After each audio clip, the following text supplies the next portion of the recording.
బాపట్ల జిల్లా రేపల్లె మండలం రావి అనంతపురం గ్రామం దగ్గర నాపరాయి లోడుతో వెళ్తున్న లారీ బోల్తా పడి ముగ్గురు మృతి చెందగా ఇద్దరికి గాయాలయ్యాయి.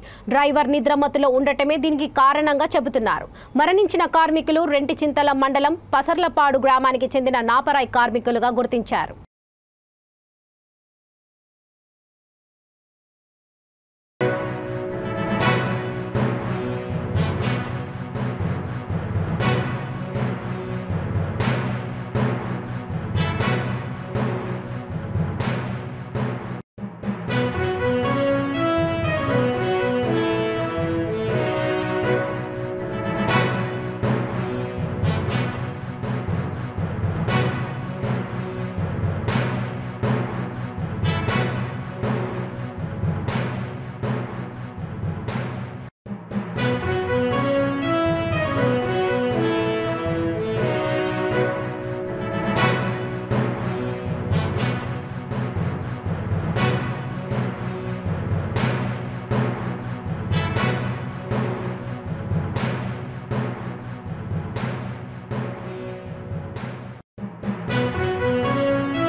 ఈరోజు తెల్లవారుజామున సుమారుగా 5:20 నుంచి 5:30 మధ్య టైంలో మాచర్ల నుంచి నాపరాల లోడుతోటి ఒక లారీ రేపల్లికి వస్తూ ఉన్నది.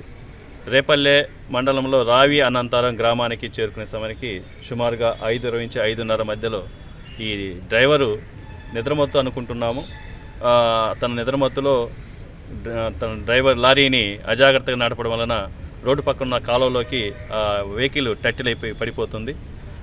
లారీలో కూలీలు నాపరాలు దించడంలో కానీ ఎత్తడంలో కానీ కూలీలు ఎవరైతే ఉన్నారో ఒక ముగ్గురు కూలీలు నాపరాలు పైన వెనక ట్రక్కులో కూర్చొని ఉన్నారు. వాళ్ళు ఈ లారీ టట్టిల్ అవడం వల్ల నాపరాలు పైన పడిపోవడం వల్ల వాళ్ళు ముగ్గురు అక్కడే స్పాట్లో ముగ్గురు చనిపోవడం జరిగింది. మాకు సమాచారం వచ్చిన వెంటనే హుటాహుటిన సంఘటన ప్రదేశానికి వెళ్ళి నాపరాల కింద ఉన్న బాడీస్ని అంతా కూడా తీసి ఇమీడియట్గా గాయాలతో ఉన్న వాళ్ళని కూడా అక్కడ ముగ్గురు గాయాలతో ఉన్నారు. డ్రైవర్ కాకుండా ఇంకొక ఇద్దరు కూలీ వాళ్ళు వీళ్ళు క్యాబిన్లో కూర్చొని ఉన్నారు. వీళ్ళ ముగ్గురిని కూడా హుటాహుటిన స్థానిక ప్రభుత్వ ఆసుపత్రికి తరలించాము. మెరుగైన చికిత్స కొరకు మరి ప్రైవేట్ అంబులెన్స్ కూడా పిలిపించి గవర్నమెంట్ జనరల్ హాస్పిటల్ కూడా పంపించడం జరిగింది. వీళ్ళంతా కూడా మాచర్ల రెంటచింతల మండలానికి సంబంధించిన వాళ్ళుగా తెలుస్తుంది. వీళ్ళ పేర్లు పూర్తి వివరాలు ఇంకా తెలియాల్సి ఉంది. వాళ్ళ బంధువులకి తెలియచేశాము. వాళ్ళు వస్తూ ఉన్నారు. వాళ్ళు ఫిర్యాదు మేరకు కేసు నమోదు చేసి దర్యాప్తు చేస్తామని చెప్పి తెలియజేస్తూ ఉన్నాము.